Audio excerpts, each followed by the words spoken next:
మంచిర్యాల జిల్లాలో సీసీఐ పత్తి కొనుగోలు కేంద్రం దగ్గర రైతులు ఆందోళన చేస్తున్నారు. చెన్నూరు మండలం కిష్టంపేట గ్రామంలో రైతుల నిరసన కొనసాగుతోంది. కొనుగోలు కేంద్రం నిర్వాహకులు మోసాలకు పాల్పడుతున్నారంటూ ఆగ్రహాన్ని వ్యక్తం చేస్తూ రోడ్డుపైనే బైఠాయించి రాస్తారోకో చేశారు.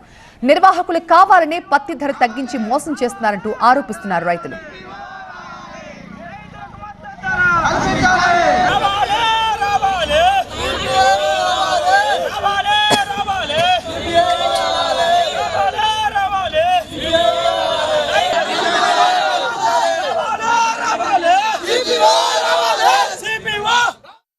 రైతుల దగ్గర ఉన్న ఫస్ట్ క్వాలిటీ పత్తే ఉడవక ముందు గవర్నమెంట్ ఉచిత సలహాలతోటి రైతు నష్టం చేసే పొజిషన్లో ఉన్నది కాబట్టి రైతుకు న్యాయం జరిగేదాకా ఈ రోడ్డు మీద నుంచి లేచేదే లేదు.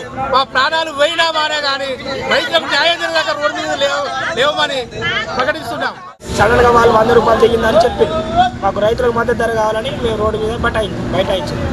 వేసి మిల్లులను అడిగితే వాళ్ళు సిబిఓ రోడ్డు మీద ధర వేస్తాం. సడన్గా రేటు తీస్తే మేము రైతులు పెట్టేసాం. ప్రభుత్వం న్యాయం చేయాలని